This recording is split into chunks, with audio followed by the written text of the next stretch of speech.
बच्चों चलते हैं मेंटल मैथ्स कक्षा 9 के अगले प्रश्न पर। मैं हूं हरी सर और आप देख रहे हैं मेरा YouTube channel maths with Hari sir, जो स्पेशल मैंने हिंदी मीडियम के बच्चों के लिए बनाया है। देखिए अगला प्रश्न क्या कहता है। यहाँ पर बच्चों प्रश्न नंबर 5 आप देख पा रहे हैं और प्रश्न नंबर 5 के ये जैसे 1 2 3 ये ऐसे 10 पार्ट हैं और मैं इस पार्ट में पहले 5 पार्ट लेने वाला हूँ। ठीक है, आपने देख लिया और इनको सरल करना है बच्चों। ठीक है, आइए करना शुरू करते हैं।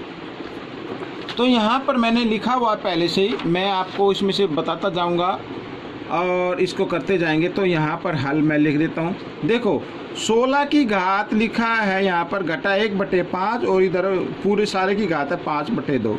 तो बच्चों मैंने आपको बताया था जब कभी भी ऐसा होता है, ठीक है, इसको मैं आगे बढ़ा लेता हूँ बच्चों इधर। तो जब कभी भी ऐसा होता है तो वे घातें क्या हो जाती है, गुणा हो जाती हैं बच्चों, इस तरीके से ऐसे हो जाती है और गुणा में इस तरीके से कट जाते हैं। तो बच्चों यहाँ पर आया 16 की घात क्या आ गया, घटा 1/2 आ गया। ठीक है, अब हम क्या करेंगे, अब हम इस 16 को भी ले लेते हैं इधर, ये 16 है ना, तो 16 को लिख सकते हैं 4 की घात 2 और यहाँ पर घटा 1/2। ठीक है, तो 2 से 2 कट गया और यहाँ पर आ गया बच्चों 4 की घात घटा 1। अब जिस भी आधार की घात घटा में हो तो उस आधार का उल्टा कर देना है। उल्टा का मतलब इस आधार का हम क्या कर देंगे, 1 ऊपर ले आएंगे 4 नीचे। तो बच्चों ये आपका उत्तर निकल गया। ठीक है, अब हम करेंगे ये जो लिखा है दूसरा पार्ट, इसको भी इधर ही हल कर लेते हैं। देखो यहाँ पर लिखा 0.027 की घात 1/3। तो मैं इसको लिख लेता हूँ बच्चों पहले इस तरीके से 27 और यहाँ दशमलव के लिए 1 लगाएंगे, दशमलव के बाद 3 अंक है तो 3 जीरो लगा देनी है आपको इस तरीके से और 1/3। ठीक है, अब बच्चों यहाँ पर देखिए ये 27 है, ये 1000 है, तो ऊपर जो दिया हुआ है ये है 3 का घन और नीचे जो दिया हुआ है ये 10 का घन है। तो कुछ मैं इसको इस तरीके से लिख लेता हूँ और बड़ा ब्रैकेट बना के 1/3 हम इस तरीके से लिख लेते हैं। ये 1/3 बाहर आ गया। 3 को 3 बार गुणा करते हैं तो 27 और 10 को 3 बार गुणा करेंगे तो 1000। आप ऐसे गुणनखंड करके देख सकते हैं। तो 3 से 3 कट गया बच्चों इधर, तो आपका उत्तर आ गया 3/10। ये आपका बचा, तो यही आपका उत्तर बन गया। ठीक है, अब हम करने वाले हैं थर्ड पार्ट। यहाँ पर लिखा 625। ठीक है, आप चाहे तो इन जो घात दी उन्हें इनकी गुणा कर सकते हैं। आइए मैं कर ही लेता हूँ।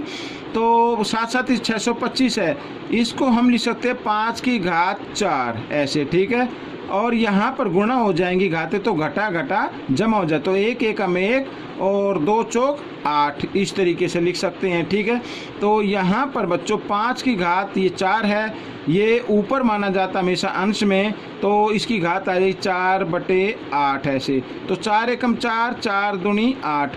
तो यहाँ पर बच्चों 5 की घात आ गई 1/2। ठीक है, ये आपका उत्तर है। लेकिन मैंने पीछे देखा कि रूट के अंदर लिखा हुआ, तो आप क्या करेंगे 5 लिखेंगे और जिसकी भी घात 1/2 हो या 1/3 हो तो क्यूब रूट आ जाएगा।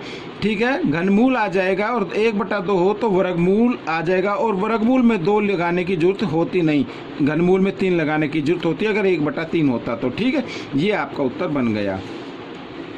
अब हम कर रहे हैं चौथा पार्ट। ठीक है, यहाँ पर लिखा 64। तो मैं क्या करता हूँ 64 और इधर ये जो 3 है ना, अब इसे घनमूल बोलेंगे। मैं जब इधर लेके आता हूँ घात में तो 1/3 बन जाएगा बच्चों, ऐसे जैसे मैं अभी ऊपर बता रहा था। ठीक है, 1/3 बन गया और यहाँ पर घटा 1/2।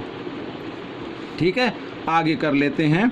तो 64 को हम लिख सकते हैं 4 की घात 3 और यहाँ पर 1/3 और ये सारे की घात जो दी हुई है घटा 1/2, ये अलग। अब 3 से 3 कट गया यहाँ पर।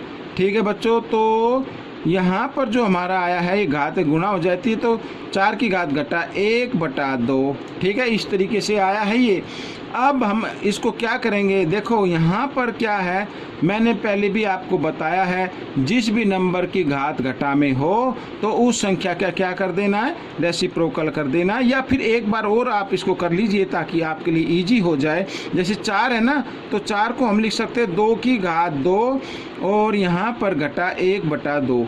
आप पहले ये कर लीजिए, आपके लिए आसान हो जाए। तो 2 से 2 कट गया और यहाँ पर आगे 2 की घात घटा 1। अब आप इसको व्युत्क्रम क्रम में लिख सकते हैं। तो 2 के नीचे 1 मानकर तो 1/2 ये आपका उत्तर बन जाएगा। और 1 घात इसकी जमा की हो गई और जमा में 1 लिखने की जरूरत नहीं है। अब यहाँ पर ये 5वां पार्ट हम कर रहे हैं बच्चों। देखिए यहाँ पर लिखा है ना ये x, तो x की घात 6 और ये गुणा का रूप है बच्चों, ठीक है। तो लेकिन इसकी घात घटा में है, आइए इसकी घात जमा में बना लेते हैं। तो यहाँ पे गुणा का निशान और घात y की घात घटा में है, तो इस y का ही ये घात जमा में बनानी है, तो y का ही हमें व्युत्क्रम करना होगा। इसके नीचे 1 मानकर और y आ जाएगा नीचे इस तरीके से। अब इसकी घात हो गई जमा में और ये वर्गमूल का निशान लगा दिया, ठीक है। अब इस तरीके से तो x की घात 6 और नीचे आप लिख सकते हैं इस तरीके से, ये वर्गमूल बन गया इधर, ठीक है। तो अब हमें करना क्या है बच्चों, देखो यहाँ पर मैं आपको बताता हूँ। इसको चाहे तो आप इसको अलग अलग लिख सकते हैं ऐसे, ये ठीक है। ये जो है ना वर्गमूल का, इसके यहाँ पे कोई घात होती नहीं तो 2 समझते हैं, 2 ही होती है। तो उसको जब इधर घात के फॉर्म में लेके आते हैं, वर्गमूल को हटाते हैं, तो हम उसको लिख सकते हैं 1/2। इसको भी लिख लेंगे 1/2 ऐसे। तो 2 एकम 2, 2 तिया 6, 2 एकम 2, 2 तिया 6। तो ये आपका उत्तर आ गया x की घात 3 और y की घात 3। ये आपका उत्तर है। चाहे तो आप इसको, उत्तर तो ये है, चाहे तो आप इसको लिख सकते हैं x/y की घात 3। इस तरीके से भी आप इसको लिख सकते हैं। तो बच्चों ये प्रश्न हल हो गया है। आपको ये प्रश्न कैसा लगा मुझे कमेंट्स में ज़रूर लिखें।